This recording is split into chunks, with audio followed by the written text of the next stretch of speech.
అందుకే నెలకి పడేటటువంటి 3 వానలలో ఒక వాన ఉత్తములైనటువంటి స్త్రీల వలన పడుతోంది ఏంది శాస్త్రం, పురుషుడి వలన పడుతోందని చెప్పలా. కాబట్టి ఆ ఔదార్యము కలిగినది. కానీ అటువంటి ఆడపిల్లకి తండ్రి పరిమితంగా ఇస్తాడు. పెళ్ళయ్యే వరకు ఉత్తముడైన వరుణ్ణి చూస్తాడు. అన్నదమ్ములు గుడికి తీసుకెడతారు, పుట్టింటికి వస్తే పసుపు కుంకాలు ఇస్తారు. అక్క చెల్లెళ్ళు ఏదో పరిమితం, బావగారు పరిమితం, మరుదులు పరిమితం, బంధువులు పరిమితం. ఇంత అని చెప్పడానికి వీలు లేనంత అపరిమితమైన దాన్ని ఇచ్చేవాడెవడంటే భర్త ఒక్కడే. ఎందుచేతనో తెలుసా? శాస్త్రంలో ఒక మర్యాద ఉంది. నేను ఎంత ఐశ్వర్యవంతుణ్ణి కానివ్వండి, నా భార్య చేతిని నేను గ్రహించగానే, పాణిగ్రహణం చెయ్యగానే, ఆమె నా పత్ని కాగానే నా ఐశ్వర్యం ఏదున్నదో అదంతా ఆమెది. నిజానికి నా ఆయుర్దాయం కూడా ఆమె వలననే నిర్ణయింపబడుతుంది. ఆమె సౌశీల్యము వలన నా ఆయుర్దాయం నిలబడుతుంది. అందుకే మమ జీవన హేతునా అని చెప్పి మంగళసూత్రం మెడలో కడుతున్నాడు. అందుకే మీరు చూడండి, ఈ జాతిలో స్త్రీ వైశిష్ట్యం ఏమిటంటే, కొంతమంది ధూర్తులైన పురుషులు ఉంటారు. రాత్రి మాదక ద్రవ్యం సేవించి ఉన్మత్తత కలిగించే పదార్థాన్ని సేవించి వచ్చి పశువుని కొట్టినట్టు భార్యని కొట్టేటటువంటి ధూర్తులైనటువంటి పురుషులు ఉంటారు. అలా కొట్టి నిద్రపోతే ఆమె మాత్రం నిద్రలేచి మంగళసూత్రాలు కళ్ళకద్దుకొని ఆఖరణ ఆయన చేతిలో ప్రాణ వదలాలని కోరుకుంటుంది. అంతకన్నా ఆర్ద్రత కలిగినటువంటి మనసున్న ప్రాణి ఈ సృష్టిలో ఇంకొకరు ఉంటారా? అటువంటి స్త్రీ మీద చెయ్యి చేసుకున్న పురుషుడు ఎంతటి అధమాధముడవుతాడు. అది నేర్చుకోవలసిన విధానం, అది స్త్రీల యొక్క గొప్పతనం. అది తెలుసుకున్న నాడు సమాజంలో శాంతి పరిఢవిల్లుతుంది. ఎందుకు గౌరవించాలో తెలుస్తుంది. అందుకంటోంది అనసూయమ్మ, నాతో విశిష్టం పశ్యామి బాంధవం విమృశంత్యహం. అమ్మ, భర్త తాను చేసిన పుణ్యంలో సగం భార్యకి ఇస్తున్నాడు. ఆయన ఐశ్వర్యమంతా ఆమెదే. ఆయన ఆయుర్దాయమునకు నేను కర్త. విశేషించి నేను లేని నాడు ఆయనకి ధర్మం లేదు. నేను తల్లినై అమ్మాని పిలిపించుకొని అపారమైన ఆనందాన్ని పొందానంటే ధార్మికమైన సంతానాన్ని ఆయన వలన పొందాను. కాబట్టి పసుపు కుంకాలు ఉన్నదాన్ని అని 30 రూపాయల చీర కట్టుకున్నా ఎదురొచ్చేటప్పటికి సువాసిని అని గౌరవించి విడుతున్నారంటే ఆయన ఉండబట్టి. లోకంలో ఇంకా ఎవరి వలన ఇన్ని సంభవించమమ్మా, ఒక్క భర్త వలన సంభవిస్తాయి. అందుకే కులకాంతలు ఉత్తములైనటువంటి స్త్రీలు భర్త గౌరవించి ప్రవర్తిస్తారమ్మా, శాస్త్రం ఎరిగిన వారు కనుక అన్నది అనసూయమ్మ. అటువంటి మహాపతివ్రతలైనటువంటి స్త్రీలు అనితర సాధ్యమైనటువంటి విషయములను సాధించడం మీకు ఈ భూమి మీద ఎక్కడా కనపడదు. భారతదేశంలోనే సంభవం. ఒక్కొక్క మహాపతివ్రత సూర్యోదయ సూర్యాస్తమయాల్ని శాసించింది. రేపు తెల్లవారితే నీ భర్త మరణిస్తాడంటే సుమతి సూర్యోదయమగు అవకుండుగాక అంది. ధర్మచక్రం నిలబడిపోయింది. అది ఎన్ని యజ్ఞయాగాది క్రతువులు చేసినా పురుషులు సాధించగలరో సాధించలేరో, కానీ పతివ్రతా ధర్మం చేత స్త్రీ సాధించింది. అది ఈ జాతి గొప్పతనం. అటువంటి చరిత్ర కలిగినటువంటి స్త్రీలు ఈ ఒక్క దేశంలోనే కనపడతారు. అందుకే ఈ దేశంలో స్త్రీ అనేటప్పటికీ యావత్ ప్రపంచంలో ఉన్నటువంటి జనులు 2 చేతులెత్తి నమస్కరిస్తారు. ఆ జాతి అంత గొప్పది. ఆ దేశంలో ఉన్న స్త్రీల యొక్క వైశిష్ట్యం అంత గొప్పది. కాబట్టి నాతో విశిష్టం పశ్యామి ఒక్క అనసూయమ్మే కాదు, నిజంగా ఈ లోకంలో పురాణాల్ని కావ్యాల్ని పరిశీలిస్తే ఎంత గొప్ప గొప్ప గుణములు కలిగినటువంటి స్త్రీలు కనపడతారో వాళ్లతో పోలిస్తే నిజంగా ఇంత ఔదార్యం, ఇంత గొప్ప స్థితిని పురుషుడు పొందాడా అని అనిపిస్తుంది. మీరు మహాభారతంలో గాంధారినే చూడండి. ఆమె గాంధారరాజు యొక్క కుమార్తె, సుబలుని యొక్క కుమార్తె. గాంధారరాజు కుమార్తె కనుక ఆమెకి గాంధారి అని పేరొచ్చింది. ఆమె మహాసౌందర్య రాశి. చిన్నతనంలో పరమశివుని గురించి తపస్సు చేసి పరమశివుడి యొక్క అనుగ్రహాన్ని పొందింది. ఆమెకి సంతానాపేక్ష, ఎక్కువ మంది సంతానానికి తల్లి కావాలి అని వరం పొందింది. అపారమైన అందగత్తె, మహారాజు యొక్క కుమార్తె, సకల సుగుణములకు పిన్నిధి. అటువంటి స్త్రీ ఎప్పటి నుంచో కురువంశానికి ఒక ఇబ్బంది. ఎప్పుడూ సంతానం లేక బాధపడుతూ ఉంటారు. చిత్రాంగదుడు, విచిత్రవీర్యుడి దగ్గర నుంచి ఇదే సమస్య.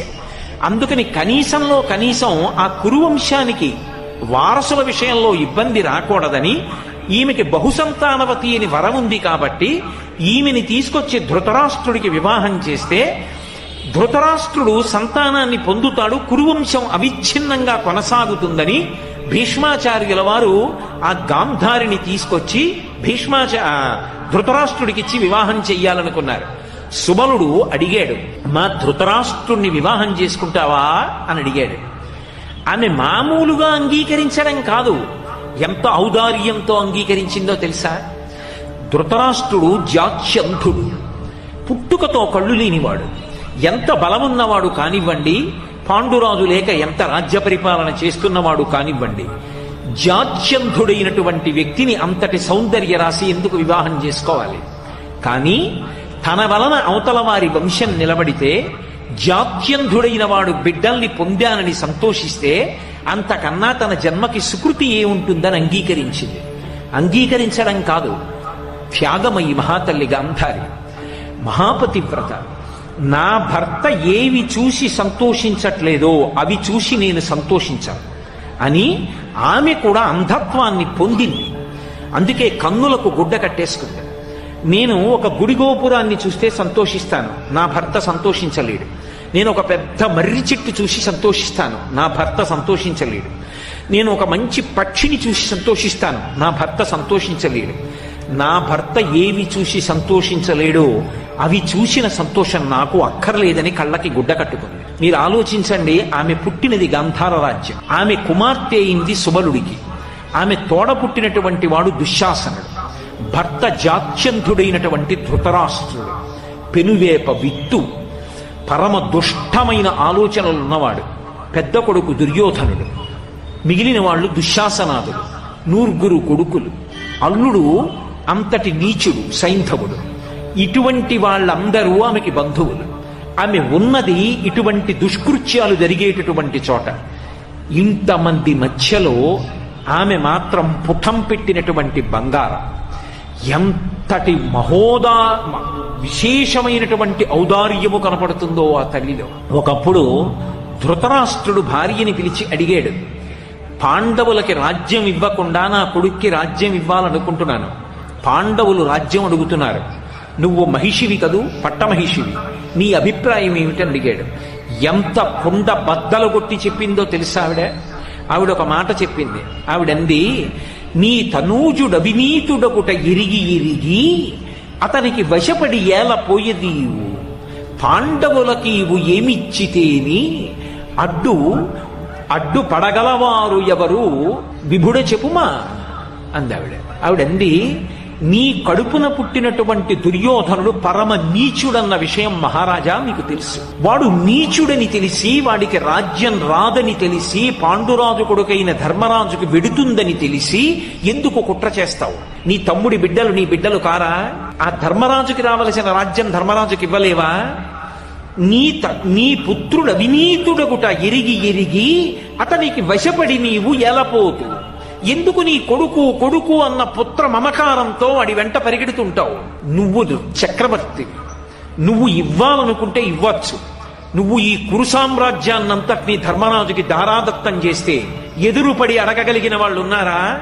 నువ్వు ఇచ్చిన నాడు ధర్మరాజాదులు నీ బిడ్డలు కారా? భీష్మ ద్రోణాదులు ధర్మపక్షాన నిలబడరా? దుర్యోధనుడు నిన్ను చెనకగలడా? ధర్మరాజు దగ్గర పెడితే వశవర్తి అయి బ్రతకడా? ఇప్పటికైనా బుద్ధి మార్చుకోడా? నీ కొడుకుల యొక్క దీర్ఘాయుర్దాయం అంతా నీ చేతిలో ఉన్నది మహారాజా, ధర్మం తప్పవద్దు. నీ బిడ్డలు అని పుత్ర పాశములకు వశపడవద్దు. నువ్వు రాజ్యాన్ని పట్టుకెళ్ళి ధర్మరాజుకి ఆయన తమ్ముళ్ళకి ఇచ్చేసేయి అని కుండ బద్దలు కొట్టినట్లు మాట్లాడినటువంటిది మహాభారతంలో గాంధారి. ఉంటుందా? తోడబుట్టినవాడు అటువంటి వాడా? భర్త అటువంటి వాడా? బిడ్డలు అటువంటి వాళ్ళ?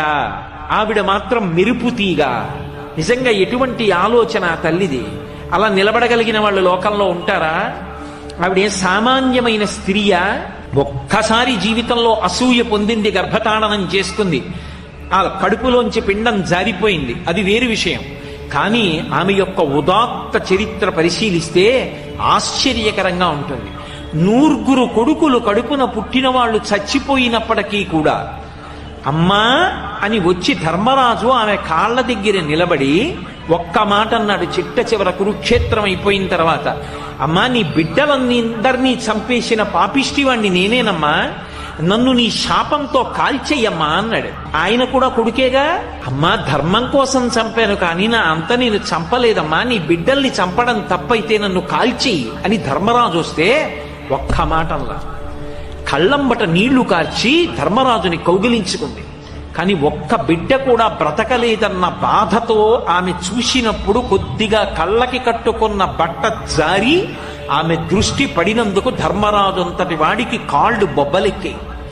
అంటే అంతటి పతివ్రత. కానీ యుద్ధభూమిలోకి వెళ్లి చూసినప్పుడు కొడుకులందరూ మరణించి ఉంటే అందున దుశ్శాసనుడు భయంకరంగా వక్షస్థలం బద్దలైపోయి పడిపోతే ఆమె కోపం అటు తిరిగి ఇటు తిరిగి ఎవరి మీద నిలబడాలో తెలియక అంతటి గాంధారి కూడా పుత్రవ్యామోహాన్ని పొంది కృష్ణుడి వంక చూసింది. అన్నీ నీకు తెలుసు, వీళ్ళందరూ మరణిస్తారని తెలుసు, నువ్వే పూనికిని ఉంటే నా కొడుకులు ఇలా చనిపోయేవారు కాదు, దీనికి అంతటికీ కారణం కృష్ణ నువ్వే, నీ అన్నదమ్ములు కూడా ఇలాగే కొట్టుకుని యదువంశం ఒకరితో ఒకరు కొట్టుకుని నశించిపోవుగాక, కొన్ని సంవత్సరముల తరువాత నువ్వు కూడా దిక్కులేని చావు చచ్చదవుగాక.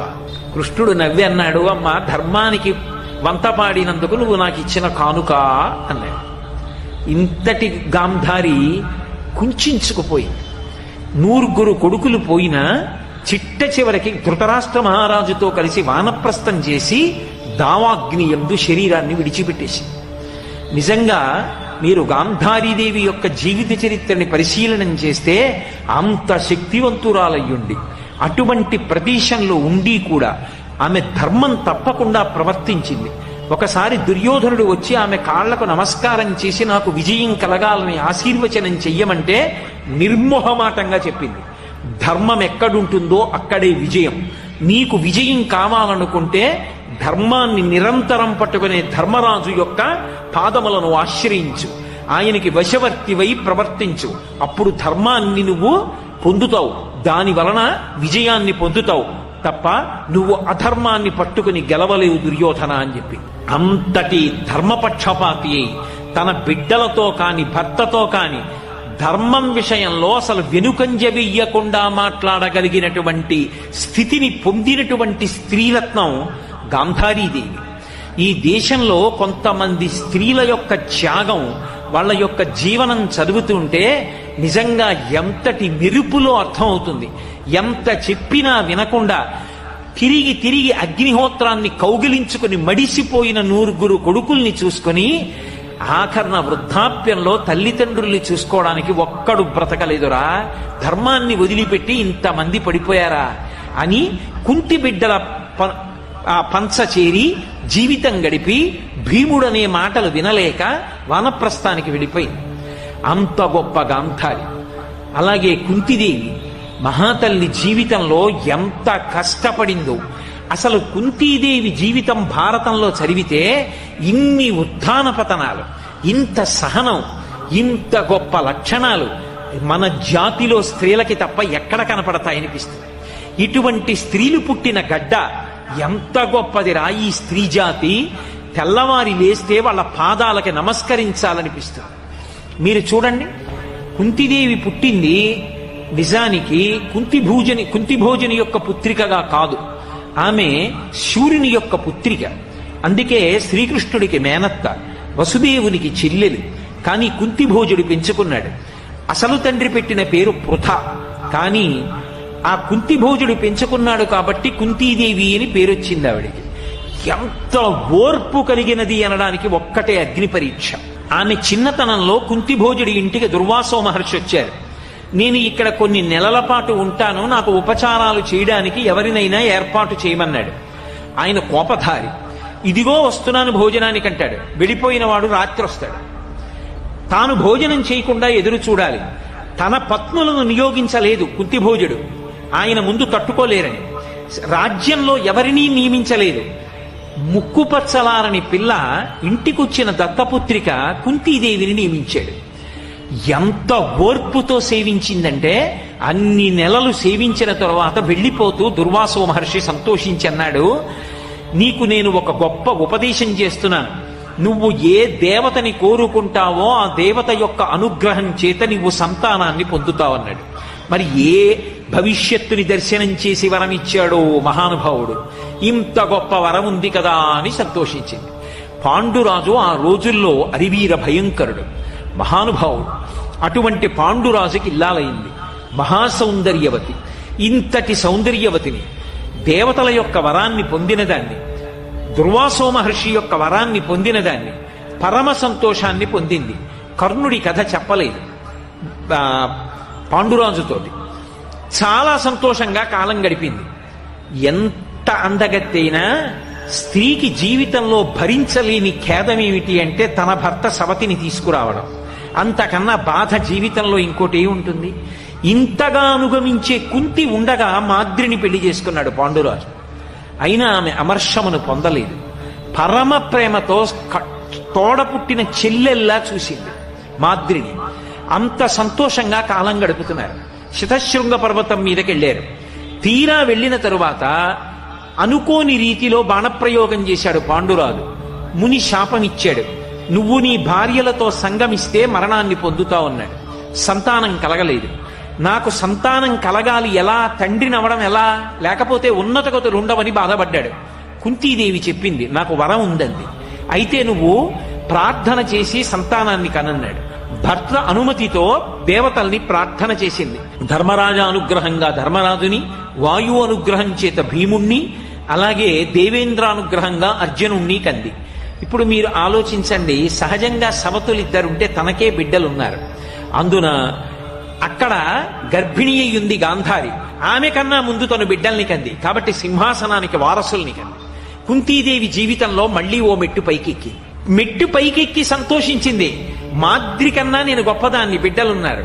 గాంధారి కన్నా గొప్పదాన్ని, ముందు సంతానాన్ని కొన్నాను, సింహాసనానికి వారసుల్ని ఇచ్చాను.